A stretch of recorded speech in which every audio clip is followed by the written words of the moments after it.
So we are talking about here the digital transformation of our industry. So some of you probably have been seeing this before. So you can see the world's most valuable resource is no longer oil, it's the data, for example. And the data is everything. I'm talking about geometry, and I'm talking about all the extra information that we add to the models. For example, when we share information with architects from the manufacturing sector, we issue information to the cloud or to Fusion, for example. That extra data is what we are talking about here. So it's everything. It's not only geometry, right? So everything is possible because so far we are involved in this process of digitalization, and we probably have been using this set of tools by now. So we are using Office, we are using ERP, collaboration, CRM, and design and make type of software. But the problem that these have is that all this is disconnected today. Yeah, all this are disconnected. So this is where Forge comes to play. All the platform of services is coming to play, right? Because it's trying to unify everything in one single platform of services, and then you will be able to do certain things in there that can help you to deliver a better process in relation to the product that you design in-house. So the platform, the Autodesk platform of services, it will help you to deliver a better process or a better product. So how can we do that today? Obviously, it will start with iLogic. What is iLogic? As you probably may know, some of you have been using iLogic. iLogic is an interface that allows Inventor users, non-coders, to create routines that automate certain tasks within Inventor, right? So, for example, updating part numbers, adding copy information, which is critical in the process of sharing information with architects. And all that can be done. In the past, was done manually. You can add data, extra data to the models, just typing information in the iProperty fields within, for example, in Inventor context. You can add information there just manually. But if we use iLogic, sometimes with a simple bit of code, you will be able to automate that process that you do manually using iLogic. Another example, yeah, and the reason why we need to use iLogic, this is another example. This is another type of product, very complex to manipulate from the parameter point of view. So you can use iLogic, yeah, in here because of this reason, right? Rules-based design with no programming expertise required. And I put that between quotation marks because it's true that you need some exposure to certain level of coding, right? Simple way to control complex design variants. That's another reason why we choose to go to iLogic. And automate tedious design tasks, that is also true. And set the foundation. When we use iLogic, we set the foundation to use Autodesk Forge as a platform of service. So we are using Autodesk platform of services. We can use it once that we have our models in with iLogic type of automation behind, right? So keep that in mind, yeah, because it's important. Now, obviously, it's a process. So we have to do certain things with those models. Yeah. Once that we find a mathematical approach to drive our geometry in an intelligent way using parameters, yeah, we are able to create, a model, and we are able to control that model through a user interface. There is a software running behind in the background that will help us to control that model through this form. And then it will change, right? But before to send that model to the platform of service, and Neil will cover that in a minute, we have to do something with the code, right? So this is an example of that, of a prototype. You will see a video in a minute, right? That will show you how that works. So this is a video, like I said, from Inventor. This is a particular modeling technique with an Inventor, which is skeletal design, right? So we create a form using iLogic, and we drive the model. We change a few things there using that form as a user interface.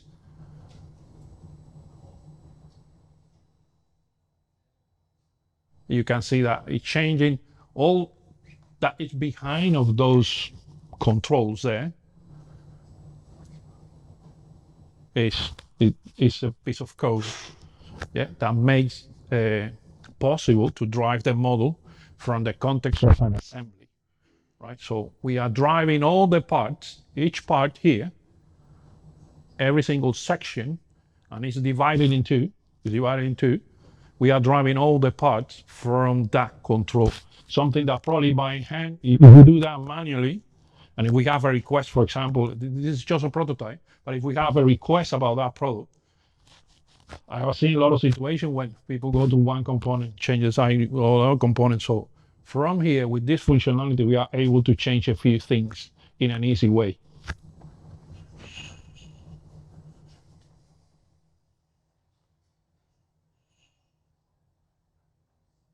See, I'm changing, essentially I'm manipulating the parameters, but every parameter has a mathematical calculation behind in order to deliver this. So like the cut allowance that represent the thickness of the tool, because all this is coming, we are having a straight conduit, we are cutting that in sections, and the idea is to, from that straight piece of pipe, we cut that in angle, and we're able to form this miter elbow, which is a very common component in the HVAC industry.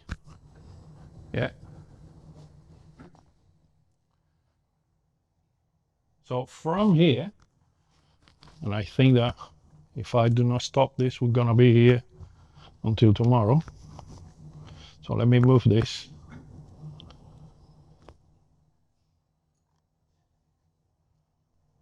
See, I'm checking some dimensions just to demonstrate how precise it is, because essentially we are manipulating parameters. Thank you. Thanks, Pedro. So, Autodesk Platform Services. So this is what you may have been familiar with being called as a Forge. It's now called Platform Services. So, firstly, the manufacturing industry is under increasing pressure to deliver designs faster, more cost effectively, and more sustainably these days. And every product before it reaches the consumer is obviously designed, supplied, and made by so many different teams and companies. Too often, all the data generated along the way is disconnected. And disconnected data leaves your business even more vulnerable to shocks to the system. So this is where APS can help by bringing all your data together in the cloud. It can help you develop solutions to your challenges. So what is Autodesk Platform Services? Well, it's a number of things, but mostly it's a platform for developers to build solutions on top of. And the way that we do that is through a series of web services and application programming interfaces, or APIs. So the services accelerate app development, letting us extend the use of your existing tools such as Fusion 360, Inventor, and AutoCAD. And they can also be combined with third-party systems that maybe you've already got, connecting all your data together. APS is based on standard web technologies. You might be familiar with some of these, but that boils down to the fact that you can use, web developers can generally get on very quickly with APS. There's not a lot to learn, so that you can get value within months or sometimes even weeks rather than years. So what sort of apps can you build? Well, a whole host, as you can see, ranging from digital twins to augmented reality, linking in with third-party systems. But the one that we're going to just show you quickly this afternoon are configurators. So we're going to take the model that Pedro showed you just a moment ago and look at the steps required to get that online. But first of all, why would you want to build a web configurator?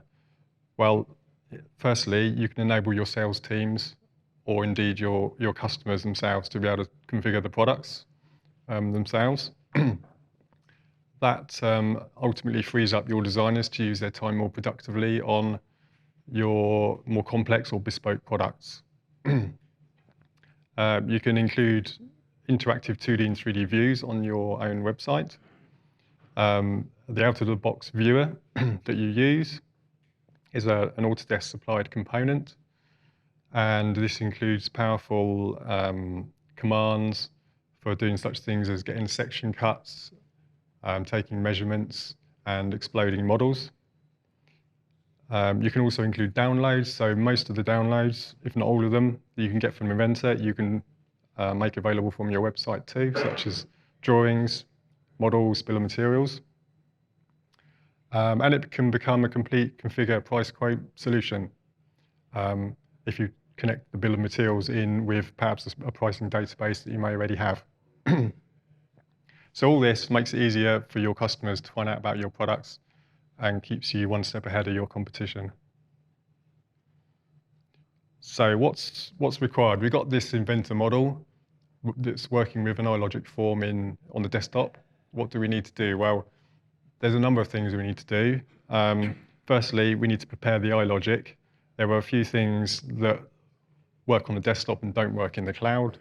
One of which is this application.active document is a method that isn't available on the cloud because Inventor is effectively running without a user interface. So you can replace that with this document. And speaking of user interfaces, you need to remove all the user interface components that you might have shown from your iLogic code. Obviously, there's no way of showing that on the web. And it's also a good idea to add some logging. So when your code is running on the web, if it doesn't behave as you expect, you can view the log and see what's actually going on with your iLogic code. Secondly, the actual model itself, you might want to consider reducing the complexity of that model.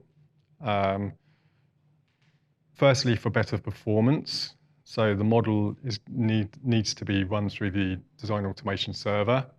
A larger model will take longer to do that. Also, a larger model will behave slower in the actual view itself on the page. So another reason to reduce the complexity.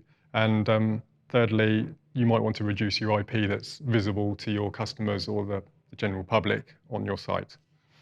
And then finally, there's a bit of app development. So there's two parts to this. One is a web app that provides the web page, the form of options, and the viewer.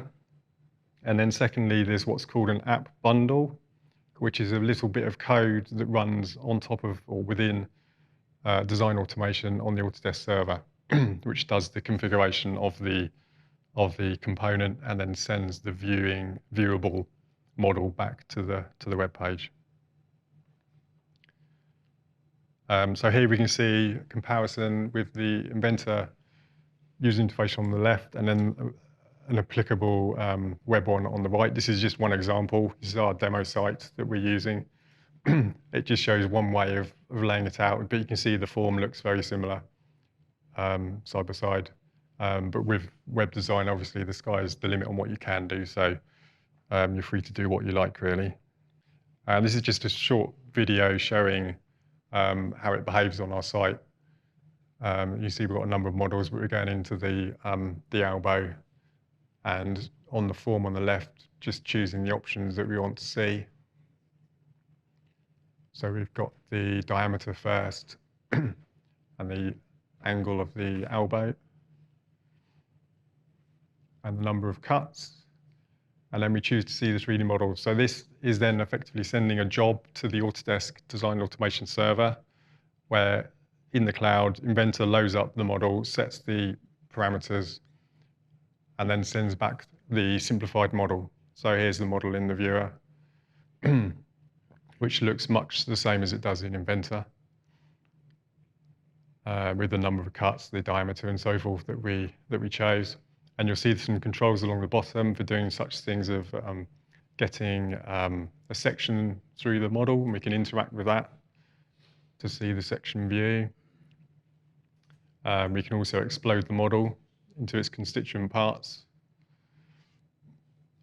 And other things such as looking at measurements and the model browser as well, much like the browser in Inventor, where you can home in on a particular component. All of this you can control the visibility of. So if you don't want people using your site to be able to, for instance, do a section view, then you can turn that one off, and so on. So then just to look at a different size of model, we can change some parameters and choose to get the 3D model again. If this sort of delay that you get is a problem for you, you can actually get around that by having a cache on your server, so that the most frequent models are cached and would then be instantly available.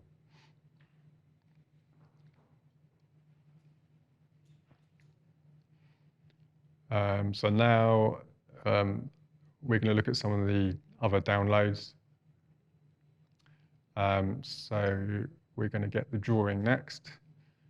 So this again sends a job to Design Automation to configure the model and then produce the drawing. So it will do that and download a PDF file of the drawing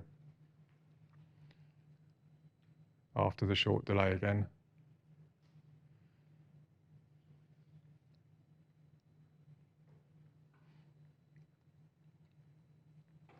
So here we can see the drawing. Obviously the parameters have been set as per what we chose in the user interface. So all the properties you can see in the title block and the diameters and the dimensions all match what we've chosen.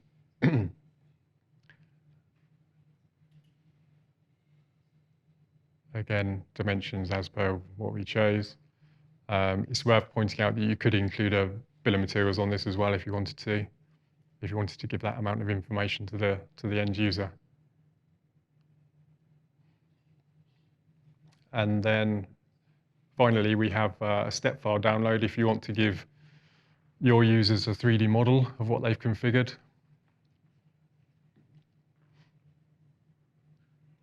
So again, the same sort of process. The end result will be a zip file download of the step file.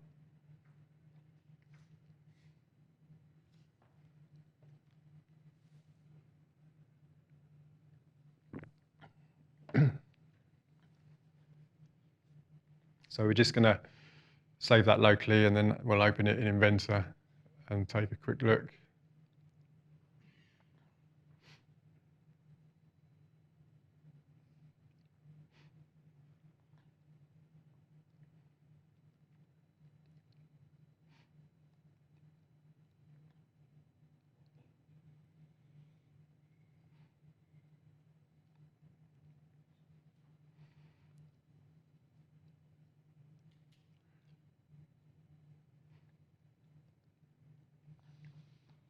So when it gets there, here's the step file. Obviously, again, matches the same number of segments we've chosen, the diameter and all the other properties that we chose on the website.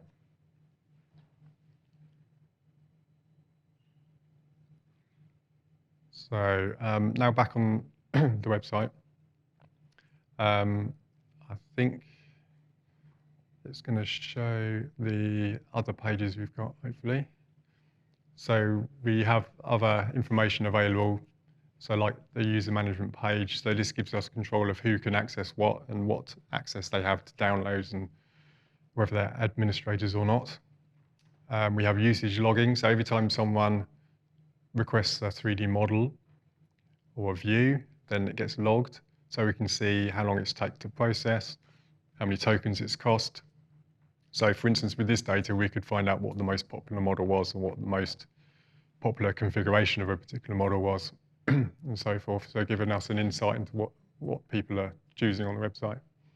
And then finally, we have model management, where you can add new models and easily upload existing models if you do a new revision of those. So finally, one customer example from Gerald Wen, who are a door and window manufacturer. So they wanted to automate the production of visualizations of their hundreds of thousands of product options. So this was to improve the customer experience, basically. So making all of the various different colors, styles, and material variations available on their website for customers to actually look at. So much like what we've just seen, they developed a configurator where the consumer or the architect could go online and configure a door or window and see a view of it that was highly accurate. And they could then zoom in and look at details of that view, like joints and wood grain and so on. They used obviously the APIs to do this, and this saved them a lot of time, basically from 3 months to a few days in putting new product ranges onto their website.